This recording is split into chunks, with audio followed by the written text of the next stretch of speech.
Welcome to A9 TV. ముందుగా headlines చూద్దాం. 7 నెలల తర్వాత బీఆర్ఎస్ కార్యాలయానికి వచ్చిన కేసీఆర్ తెలంగాణ భవన్ కు చేరుకోగానే పార్టీ శ్రేణులు సీఎం అంటూ నినాదాలు. తెలంగాణ ప్రజల కష్ట నష్టాలు బీఆర్ఎస్ కు మాత్రమే తెలుసన్న కేసీఆర్. కాంగ్రెస్ ప్రభుత్వం విఫలమైందన్న కేసీఆర్. ఏప్రిల్ 27న బీఆర్ఎస్ బహిరంగ సభను నిర్వహించాలని నిర్ణయం. ర్యాలీగా గుంటూరు మిర్చి ఆర్డర్కు జగన్ పర్యటనకు ఈసీ అనుమతి లేదంటున్న పోలీసులు. రాష్ట్రంలో కూటమి ప్రభుత్వం అధికారంలోకి వచ్చిన తర్వాత అన్నదాతలకు కష్టాలే నష్టాలు మిగులుతున్నాయన్న జగన్.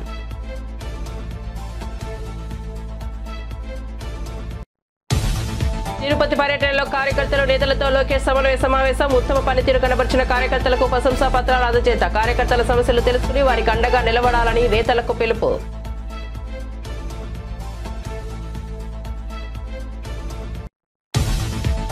కాంగ్రెస్ ప్రభుత్వం ముస్లింలకు రంజాన్ సందర్భంగా సాయంత్రం 4 గంటలకు వెళ్లమని ప్రత్యేక వెసులుబాటు. అదే అయ్యప్ప మాల, శివమాల, ఆంజనేయ స్వామి మాల వేసుకున్న వారికి ఎందుకు వెసులుబాటు ఇవ్వడం లేదు అన్న బండి సంజయ్.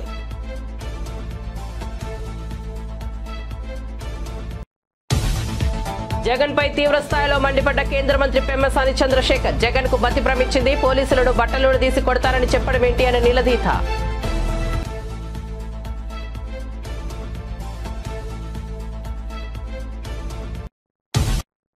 ఇక వార్త వివరాల్లోకి వెళ్తే తెలుగుదేశం పార్టీ కోటి సభ్యత్వాలతో అతిపెద్ద కుటుంబంగా మారిన సందర్భంలో కార్యకర్త అధినేత అని స్పష్టం చేసిన విద్యా ఐటీ శాఖల మంత్రి నారా లోకేష్ తాను అన్న మాటలను ఆచరణలో పెట్టారు. కార్యకర్త అధినేత అన్న మాటను శిరసా వహిస్తూ తన తిరుపతి నియోజకవర్గ పర్యటనలో ముందుగా పార్టీ కార్యకర్తలు నేతలతో సమన్వయ సమావేశం నిర్వహించారు. ఇకపై ఏ నియోజకవర్గం పర్యటనకు వెళ్లినా మొదట కార్యకర్తలతో భేటీ కావాలని మంత్రి నారా లోకేష్ నిర్ణయించుకున్నారు. బాబు షూరిటీ, భవిష్యత్తుకు గ్యారంటీ, పార్టీ సభ్యత్వం, ఓటర్ వెరిఫికేషన్, మన టీడీపీ యాప్ లో ఉత్తమ పనితీరు కనబర్చిన కార్యకర్తలు నాయకులతో ఎక్కువ సమయం కేటాయించనున్నారు. బీఆర్ఎస్ అధినేత మాజీ సీఎం కేసీఆర్ తెలంగాణ భవన్ కు చేరుకున్నారు. 7 నెలల విరామం తర్వాత పార్టీ కార్యాలయానికి ఆయన వచ్చారు. బీఆర్ఎస్ విస్తృత సమావేశంలో కేసీఆర్ పాల్గొన్నారు. పార్టీని స్థాపించి 24 ఏళ్లు పూర్తయి 25వ ఏట అడుగు పెడుతున్న నేపథ్యంలో చేపట్టాల్సిన కార్యక్రమాలపై నేతలతో ఆయన చర్చించారు. ఆవిర్భావ వేడుకలు, సభ్యత్వ నమోదు, భారీ బహిరంగ సభ తదితర అంశాలపై చర్చించి నిర్ణయం తీసుకున్నారు. తెలంగాణలో కాంగ్రెస్ ప్రభుత్వం పూర్తిగా విఫలమైందని కేసీఆర్ విమర్శించారు. ప్రజల సమస్యలను భారత రాష్ట్ర సమితి అర్థం చేసుకుని పోరాడగలదని స్పష్టం చేశారు. ప్రజల సంక్షేమం కోసం కృషి చేస్తామని, 100% మళ్లీ అధికారంలోకి వస్తామని ధీమా వ్యక్తం చేశారు. ఏపీలో ఏ ఒక్క రైతు సంతోషంగా లేడని, ఈ దీనస్థితికి కూటమి ప్రభుత్వమే కారణమని వైఎస్ఆర్సీపీ అధినేత మాజీ ముఖ్యమంత్రి వైఎస్ జగన్మోహన్ రెడ్డి అన్నారు. బుధవారం గుంటూరు మిర్చి రైతులకు సంఘీభావం తెలిపిన ఆయన అనంతరం మీడియాతో మాట్లాడారు. కూటమి ప్రభుత్వ నిర్లక్ష్యంతో రైతులు చాలా కష్టాలు పడుతున్నారు. ఏ ఒక్క రైతు సంతోషంగా లేడు. ఏ పంటకు గిట్టుబాటు లేకుండా పోయిందే. దీంతో రైతులు బతికే పరిస్థితి లేకుండా పోయిందని ఆవేదన వ్యక్తం చేశారు ఆయన. గతంలో వైఎస్ఆర్సీపీ పాలనలో రైతులకు చేసిన మేలను వివరించిన ఆయన ఈ కూటమి ప్రభుత్వం రైతుల పాలిట శాపంగా మారిందని మండిపడ్డారు. సచివాలయానికి చంద్రబాబు నాయుడు గారి ఇంటికి గుంటూరు మిర్చి యాడి ఎంత దూరం?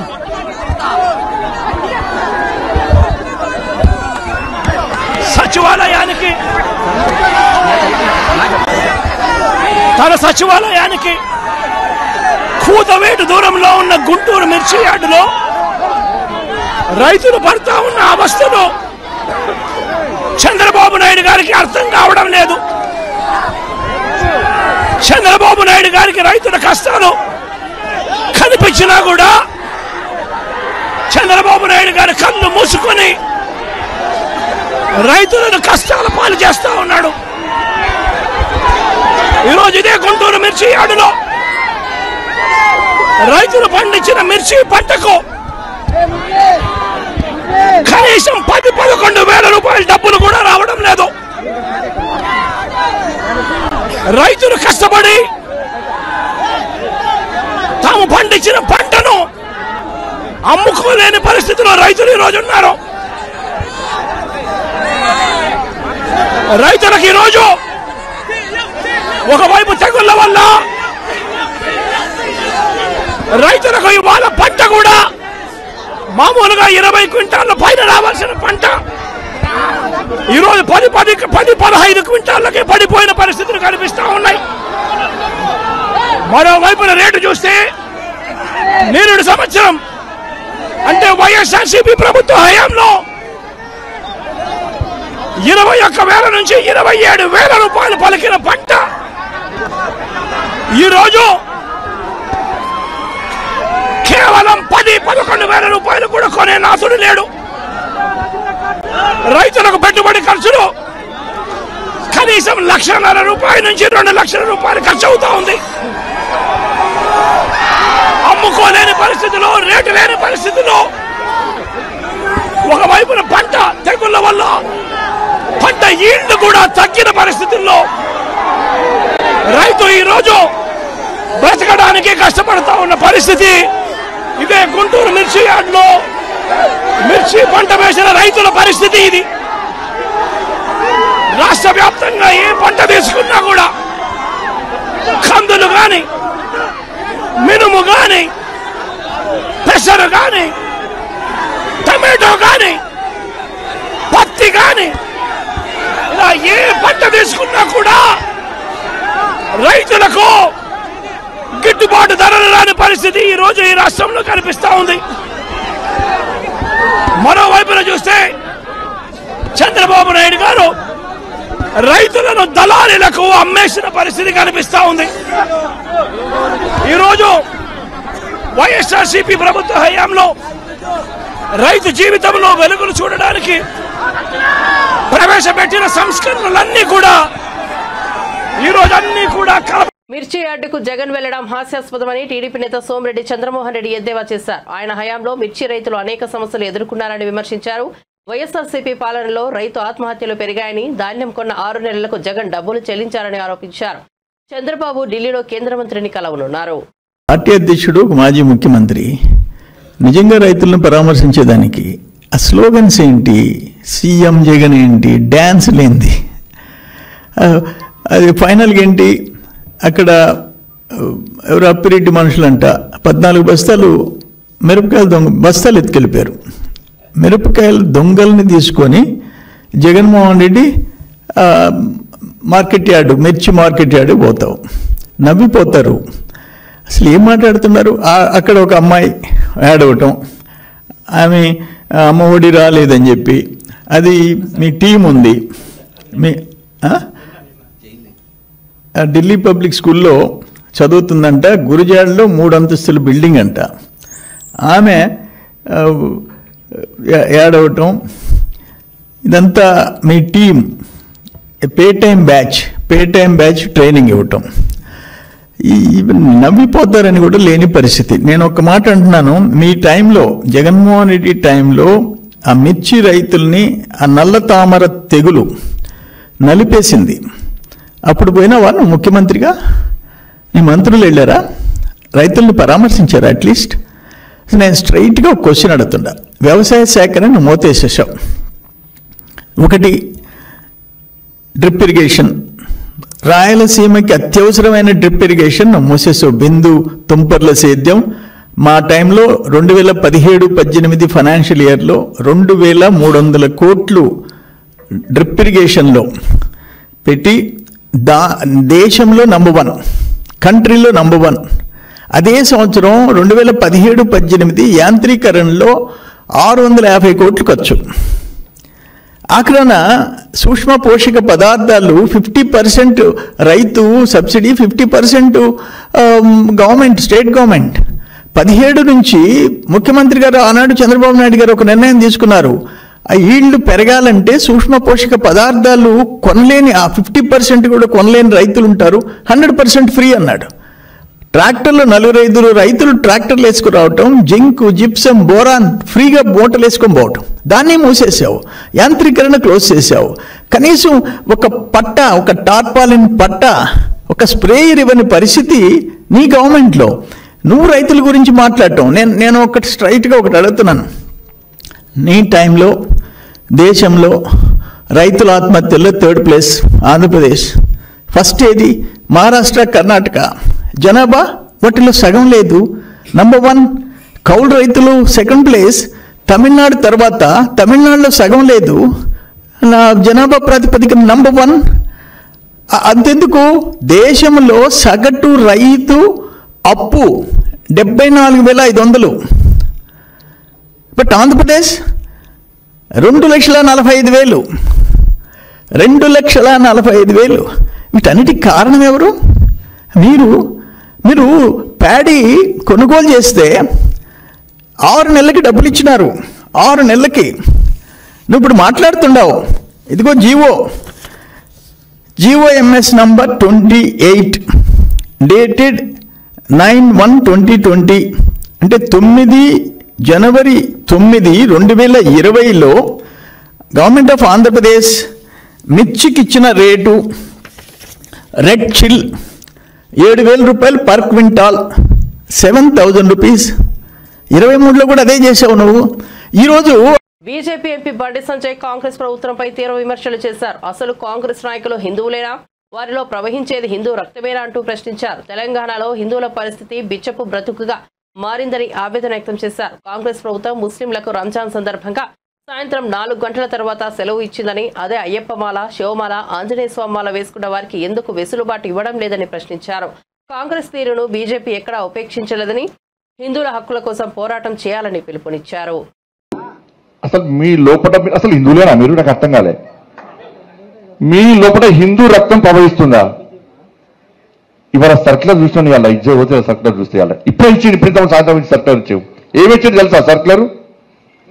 రంజాన్ టైంలో అంటే సాయంత్రం 4 గంటల తర్వాత పోవచ్చారు వాళ్ళు. నువ్వు రంజాన్కు 4 గంటల తర్వాత వాళ్ళకు ఉద్యోగాలు ఇచ్చిపెట్టి పోతే మాకు ఏమి ఇబ్బంది లేదన్నా. కానీ నా అయ్యప్ప ఏం పాపం చేసిండు? అయ్యప్ప స్వాములు ఏం పాపం చేసిండన్నా? నా అయ్యప్ప ఏం పాపం చేసిండన్నా? మధ్యాహ్నం దీక్ష తీసుకొని అయ్యప్ప మాల తీసుకొని మధ్యాహ్నం ఆఫీస్కి పోతే టిఫిన్ బాక్స్లో పోయి తినరాదు. అప్పుడప్పుడు వంట వేసుకొని మడితో తినాల్సి వస్తుంది. అవునా కదా? ఇలా ఈ ఉద్యోగస్తులు, ఉపాధ్యాయులు, ప్రైవేట్ ఉద్యోగులు కూడా అయ్యప్ప దీక్ష తీసుకొని ఉద్యోగానికి పోతే మధ్యాహ్నం పోదామంటే ఎవరు ఎప్పుడు తనిఖీ చేస్తారో, ఎప్పుడు సస్పెండ్ చేస్తారో ఒక భయానక వాతావరణంలో ఉద్యోగస్తులు, అయ్యప్ప దీక్ష చేసుకునే ఉద్యోగస్తులు భయపడే పరిస్థితి తెలంగాణ రాష్ట్రంలో ఉంది. మధ్యాహ్నం భిక్ష లేకుండా పస్తులుండి అయ్యప్ప దీక్ష చేసుకునే పరిస్థితి వల్ల గంట సేపు బయటకు పోవాలంటే సస్పెండ్. మరి ఏ పాపం చేసిన అయ్యప్ప? ఆంజనేయ స్వామి దీక్ష చేసుకుంటే బాల ధరిస్తే వాళ్ళకు ఎగ్జామ్షన్ ఏం లేదు. భవానీ దీక్ష చేసుకుంటే వాళ్ళకు ఏం లేదు. శివమాలతో శివరాత్రి వస్తుంది, శివమాల వస్తే వాళ్ళకి ఎగ్జామ్షన్ లేదు. మరి సర్కారు ఒక్కరికైనా అంటే హిందువుల పరిస్థితి తెలంగాణ రాష్ట్రంలో బిచ్చబట్టేది వాళ్ళ హిందువుల పరిస్థితి. తిరుపతిలో కేంద్ర మంత్రి పెమ్మసాని చంద్రశేఖర్ మాజీ సీఎం జగన్ పై తీవ్ర వ్యాఖ్యలు చేశారు. జగన్ కు మతి భ్రమించిందా? పోలీసులను బట్టలోడు తీసి కొడతారని ఎలా చెబుతారని ప్రశ్నించారు. రౌడీల్లా కొడాలి నాని, వల్లభనేని వంశీ ప్రవర్తించినప్పుడు స్పందించిన జగన్ ఇప్పుడు వంశీ అరెస్టుపై రాద్ధాంతం చేయడం విడ్డూరమన్నారు. జగన్ పాలన వల్ల వైఎస్ఆర్సీపీ గత ఎన్నికల్లో 11 సీట్లకు పరిమితమైందని, వచ్చే ఎన్నికల్లో సీట్లు కూడా రాబోవని వ్యాఖ్యానించారు. కేంద్ర ప్రభుత్వం ప్రవేశపెట్టిన బడ్జెట్ అన్ని వర్గాల ప్రజలను న్యాయం చేసేలా ఉందని తెలిపారు. నిర్మలా సీతారామన్ ప్రవేశపెట్టిన ఈ బడ్జెట్ భారత్ను వికసిత దేశంగా మారుస్తోందన్నారు. ప్రతిపక్షాలు అవసరం లేని విమర్శలు మానుకోవాలని హితవు పలికారు. తెలుగు మహిళగా వారు సమర్థవంతంగా నిర్వహిస్తూ ఉన్నారు. రెండోది, వారు మొదలుపెట్టినప్పుడు దేశం అంటే మట్టి కాదే మనుషులోయే అనే విధంగా మొదలుపెట్టారు. అంటే ఆ వాక్యానికి కరెక్ట్గా సరిపోయేటువంటి బడ్జెట్ ఇది. ఇందులో మెయిన్ 4: ఫార్మర్స్ని ఎంపవర్ చేయటం, ఆంటర్ప్రెన్యూవర్స్ని ఎనేబుల్ చేయటం అంటే ఇంకా ముందుకు తీసుకువెళ్ళటం, యూత్ని ఎఫెక్టివ్గా ఎడ్యుకేట్ చేయటం, 4th మిడిల్ క్లాస్ని ఎలివేట్ చేయటం. ఈ 4 మెయిన్ ఆబ్జెక్టివ్స్ ఉన్నాయి. ఫస్ట్ తీసుకుంటే ఫార్మర్ని ఎంపవర్ చేయటం అంటే ఇంతకు ముందు వరకు మనకి దాదాపు 3 లక్షలు కిసాన్ క్రెడిట్ కార్డు కింద వచ్చేది. దాన్ని 5 lakhs వరకు ప్రొవైడ్ చేశారు. ఇది దాదాపు 8 కోట్ల ఫార్మర్స్కి కానీ, ఫిషర్మెన్కి కానీ, డైరీ ఫార్మర్స్కి కానీ ఉపయోగపడుతుంది. ఇందులో ఇంట్రెస్ట్ రేట్ వచ్చేటప్పటికి 4%, అంటే అత్యంత తక్కువ. రెండోది, ఒక 100 అగ్రికల్చరల్ డిస్ట్రిక్ట్స్ని అంటే ప్రధానమంత్రి మోదీ గారు జనరల్గా ఒక సమస్య ఉన్నప్పుడు దాన్ని గుర్తించి దాన్ని ఒక మిషన్ మోడ్లో వర్క్ చేస్తారు. ఏ విధంగా యాస్పిరేషనల్ డిస్ట్రిక్ట్స్ని ఫస్ట్ ఐడెంటిఫై చేసి ఆ యాస్పిరేషనల్ డిస్ట్రిక్ట్స్లో స్కూల్స్ కానీ, రోడ్స్ కానీ, ఇంకోటి కానీ ఏ విధంగా అన్ని సౌకర్యాలు కలుగజేస్తారో అదే విధమైనటువంటి మిషన్ మోడ్లో పూర్ పర్ఫార్మింగ్గా ఉండేటువంటి 100 డిస్ట్రిక్ట్ ఎక్కడైతే ఈల్డ్ తక్కువ ఉంది, ఒకవేళ ఈల్డ్ ఉన్నా కూడా మార్కెట్ ఆపర్చునిటీస్ లేకుండా రైతులకు మేలు జరగటం లేదో ఇలాంటి 100ని గుర్తుపెట్టి ఎండ్ టు ఎండ్ అంటే సీడ్ క్వాలిటీ నుంచి పెంచడం కానీ, లేకపోతే మోడర్న్ ఇరిగేషన్ టెక్నిక్స్ ప్రొవైడ్ చేయటం కానీ సబ్సిడీస్ ద్వారా, తర్వాత వచ్చిన క్రాప్ని ఎఫెక్టివ్ మార్కెటింగ్ లింకేజెస్ చేయటం కానీ, ఈ ఎండ్ టు ఎండ్ చేయటంలో ఒక 100 డిస్ట్రిక్ట్స్ని తీసుకున్నారు. దానికి ధన్ ధాన్య కృషి యోజన అని పేరు పెట్టి, ఇవి రెండు కూడా మేజర్ మిషన్స్ ఫార్మర్స్కి వచ్చేటప్పటికి. ఇవన్నీ కాకుండా ఇంకా చాలా వేరే ఉన్నాయి, బట్ అవన్నీ మైనరు. బట్ ఈ రెండు మేజర్ ఇష్యూస్ ఫార్మర్స్ని ఎంపవర్ చేసే విధంగా. తర్వాత సెకండ్ వచ్చేటప్పటికి, ఇది నేను ఇందా చెప్పినట్టు ఒక రెవల్యూషనరీ బడ్జెట్ అని ఎందుకు అంటున్నానంటే, జనరల్గా ఒక కన్జ్యూమర్కి, ఒక మధ్యతరగతి వ్యక్తికి కష్టపడి వర్క్ చేసి లేదా కష్టపడి బిజినెస్ చేసి జాబ్ ద్వారా కానీ బిజినెస్ ద్వారా కానీ ఇన్కమ్ వచ్చినప్పుడు విపరీతంగా ట్యాక్సులు కట్టాలంటే బాధాకరం. ఎందుకంటే ట్యాక్స్ డబ్బులు ఎప్పుడైతే మన దగ్గర నుంచి గవర్నమెంట్కి వెళ్తుందో, గవర్నమెంట్లో అందరూ కూడా సఫిషియెంట్గా పనిచేసేటువంటి పరిస్థితి ఉండదు, కరప్షన్ కూడా ఉండేటువంటి పరిస్థితి ఉంటుంది. ఎప్పుడైతే కన్జ్యూమర్ దగ్గర ఎక్కువ డబ్బు ఉంటుందో తనకు ఏది కావాలో ఆ ప్రోడక్ట్ని కొనుక్కోగలుగుతాడు. అంటే ఆ ప్రోడక్ట్కి డిమాండ్ పెరిగిందంటే స్మాల్ బిజినెస్లన్నీ కూడా అద్భుతంగా ఉంటాయి. స్మాల్ బిజినెస్ ఓనర్స్ వాళ్ళు కాస్ట్ కంట్రోల్ని ఎఫెక్టివ్గా చేసుకోగలుగుతారు, ఎంప్లాయ్మెంట్ని క్రియేట్ చేసుకోగలుగుతారు. అంటే యాక్చువల్గా నేను పార్లమెంట్లో ఉన్నప్పుడు నిర్మలా సీతారామన్ గారు ఇది అనౌన్స్ చేశారు 12 lakhs. అంటే నేను నమ్మలా, ఏదో సంథింగ్ ఈజ్ మిస్సింగ్ అని. 12 లక్షల వరకు ట్యాక్స్ లేకుండా ఎలా చేస్తారు అనేది. అంటే దాదాపుగా 1,00,000 కోట్ల రూపాయలు నష్టం జరుగుతున్నా కూడా ఇప్పటి వరకు తీసుకున్న one of the best decision అని నేను పర్సనల్గా ఫీల్ అవుతున్నాను. ఈ రోజున అందరూ కూడా దేశం అంతా కూడా హర్షిస్తూ ఉంది. అది ఒక నంబర్ 1 బెనిఫిట్. రెండో బెనిఫిట్, తిరుమలలో టీటీడీ ధర్మకర్తల మండలి సభ్యులు నరేష్ కుమార్ విధుల్లో ఉన్న ఉద్యోగి బాలాజీపై అసభ్య పదజాలంతో దూషణలకు దిగారు. మహాద్వారం గేటు ద్వారా ఎవరిని బయటకు పంపడం లేదని బాలాజీ చెప్పడంతో నరేష్ కుమార్ ఆగ్రహంతో ఆయనపై దుర్భాషలాడారు. ఈ ఘటన ఆలయ ప్రాంగణంలో భక్తులు సిబ్బందికి ఆశ్చర్యం కలిగించింది. ఉన్నతాధికారులు ఈ ఘటనపై విచారణకు ఆదేశించారు.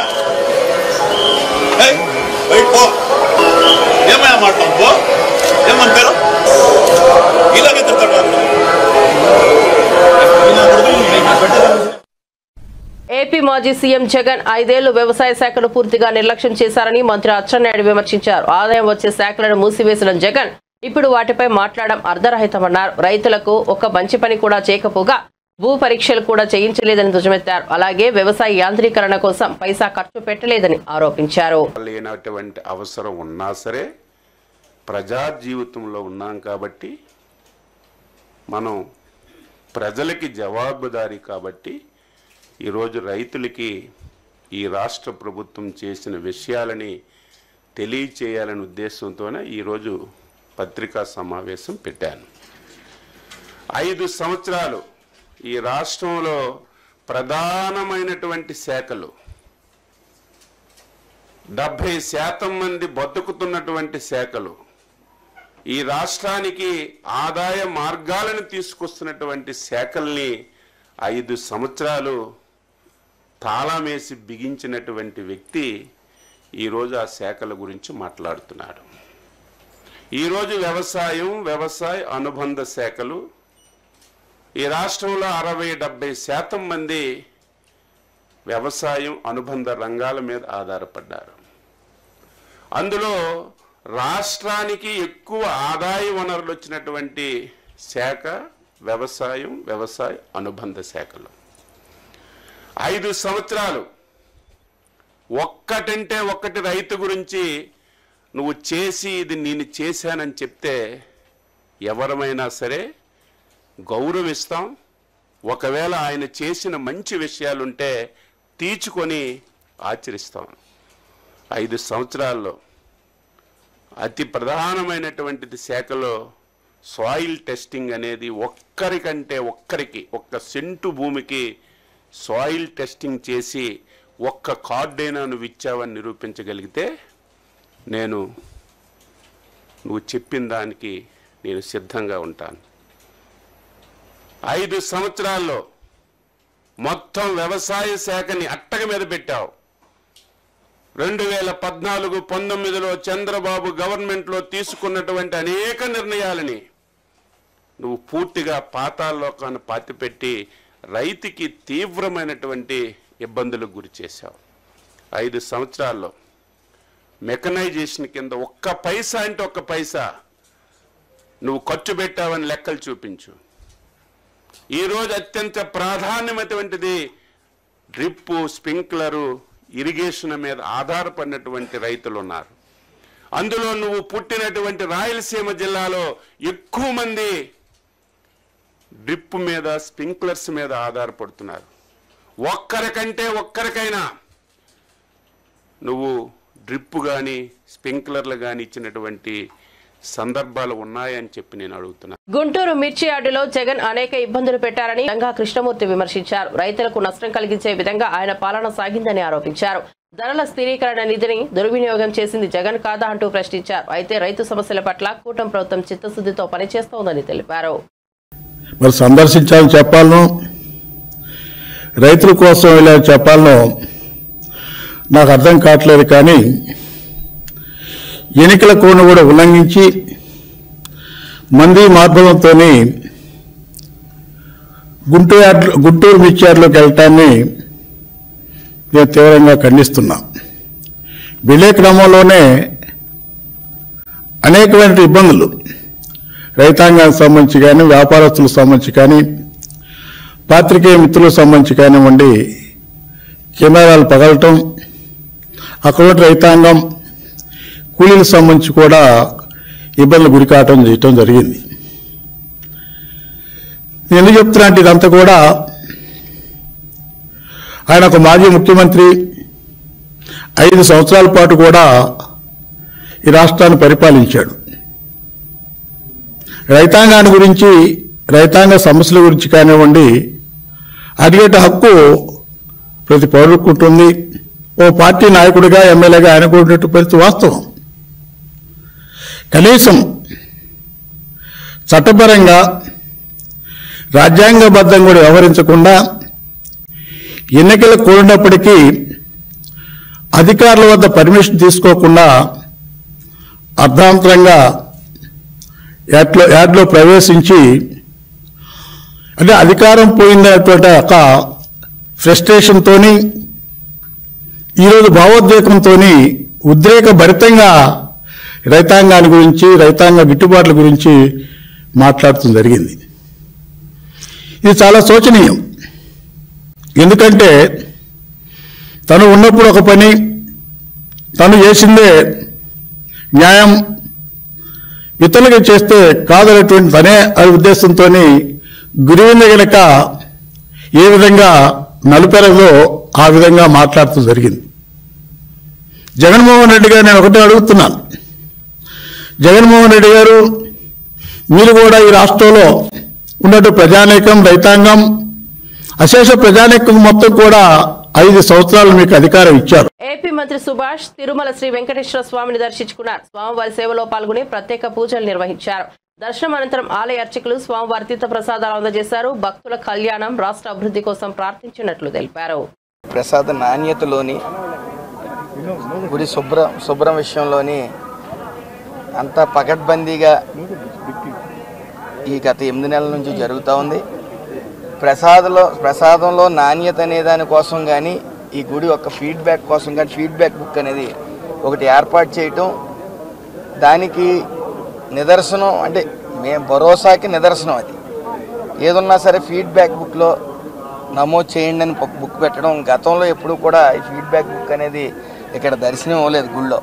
బహుశా ఇదే తొలిసారి అనుకుంటాను. ఏదైనా సరే 8 నెలల నుంచి ఈ యొక్క ప్రసాద నాణ్యతలో కానీ, మిగతా గుడి విషయంలో, ఈ శుభ్రం విషయంలో కానీ ఆ ఫీడ్బ్యాక్ బుక్ ఏర్పాటు చేయడం జరిగింది. అవి 99.46% మరి అంతా గుడ్ ఫీడ్బ్యాక్ వస్తూ ఉంది. పలు రాష్ట్రాల నుంచి వస్తూ ఉంటారు. ఒక్కొక్క రుచి ఒక్కొక్కరికి అలవాటు అవుతుంది. కానీ అయినప్పటికీ ఇక్కడ ప్రసాదాన్ని ప్రతి ఒక్కరూ నాణ్యత విషయంలో కానీ, ఇంకోటి కానీ, మరి అందరూ కూడా ఫీడ్బ్యాక్ బుక్లో పాజిటివ్ రెస్పాన్స్, 95% పాజిటివ్ రెస్పాన్స్ వస్తుందంటే దాన్ని బట్టి అర్థమవుతూ ఉంది ఈ యొక్క ఎంత చిత్తశుద్ధి ఉంది ఈ దేవాలయాల పట్ల, దేవాలయ యొక్క ప్రసాదాల పట్ల అనేది మీకు తెలుస్తూ ఉంది. ఏదేమన్నప్పటికీ ప్రజలందరూ స్వేచ్ఛతో ఈ గుళ్ళని దర్శనం చేసుకుంటూ ఉన్నారు. మరి ఆ ఏడుకొండల వాడిని ఈ రాష్ట్ర ప్రజలందరూ సుఖ సంతోషాలతో ఉండాలని మనస్ఫూర్తిగా కోరుకున్నారు. షటిల్ ఆడి మంత్రి నారా లోకేష్ అలరించారు. తిరుపతి పద్మావతి మహిళా విశ్వవిద్యాలయంలో నూతనంగా నిర్మించిన మల్టీలెవెల్ ఇండోర్ స్టేడియంను గురువారం మంత్రి లోకేష్ ముఖ్య అతిథిగా హాజరై ప్రారంభించారు. అనంతరం రెవెన్యూ శాఖ మంత్రి అనగాని సత్యప్రసాద్, క్రీడా శాఖ మంత్రి బండిపల్లి రామ్ ప్రసాదులతో కలిసి లోకేష్ షటిల్ ఆడి అలరించారు.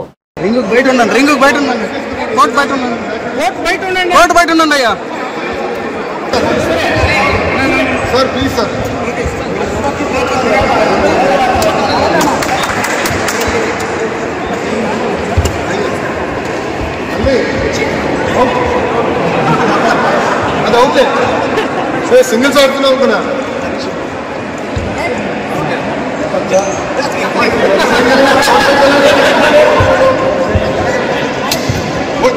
సార్, ఏం ఆడుతున్నారు సార్? పక్కన రండి.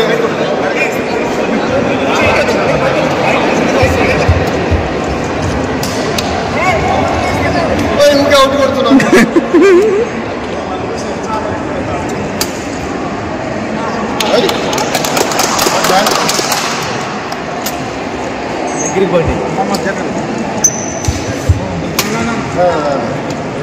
సారీ,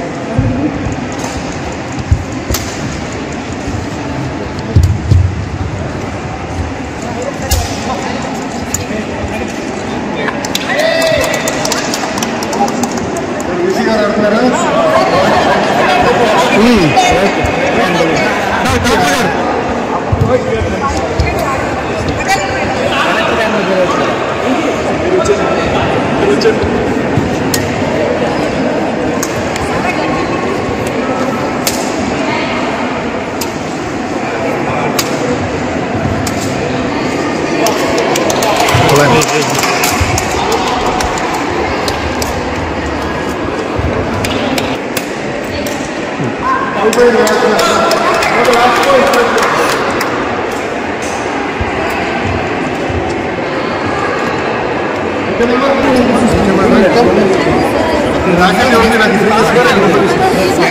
చూడమ్మా, ఫోన్ పెట్టినారా?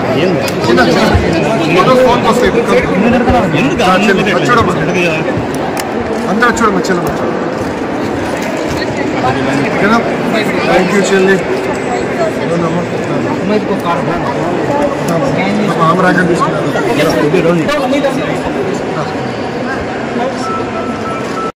బులెటిన్ ముగించే ముందు హెడ్లైన్స్ మరోసారి చూద్దాం. 7 నెలల తర్వాత బీఆర్ఎస్ కార్యాలయానికి వచ్చిన కేసీఆర్ తెలంగాణ భవన్ కు చేరుకోగానే పార్టీ శ్రేణులు సీఎం అంటూ నినాదాలు. తెలంగాణ ప్రజల కష్ట నష్టాలు బీఆర్ఎస్ కు మాత్రమే తెలుసన్న కేసీఆర్. కాంగ్రెస్ ప్రభుత్వం విఫలమైందన్న కేసీఆర్. ఏప్రిల్ 27న బీఆర్ఎస్ బహిరంగ సభను నిర్వహించాలని నిర్ణయం. ర్యాలీగా గుంటూరు మిర్చి ఆర్డర్కు జగన్ పర్యటనకు ఈసీ అనుమతి లేదంటున్న పోలీసులు. రాష్ట్రంలో కూటమి ప్రభుత్వం అధికారంలోకి వచ్చిన తర్వాత అన్నదాతలకు కష్టాలే నష్టాలు మిగులుతున్నాయన్న జగన్.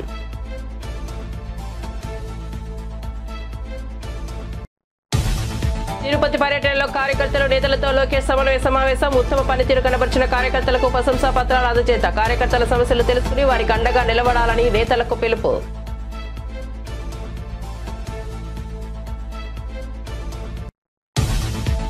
కాంగ్రెస్ ప్రభుత్వం ముస్లింలకు రంజాన్ సందర్భంగా సాయంత్రం 4 గంటలకు వెళ్లమని ప్రత్యేక వెసులుబాటు. అదే అయ్యప్ప మాల, శివమాల, ఆంజనేయ స్వామాల వేసుకున్న వారికి ఎందుకు వెసులుబాటు ఇవ్వడం లేదు అన్న బండి సంజయ్.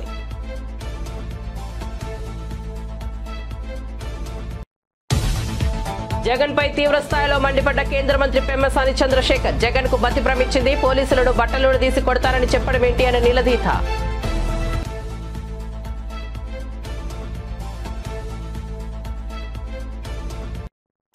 మరిన్ని అప్డేట్స్ కోసం చూస్తూనే ఉండండి A9 TV.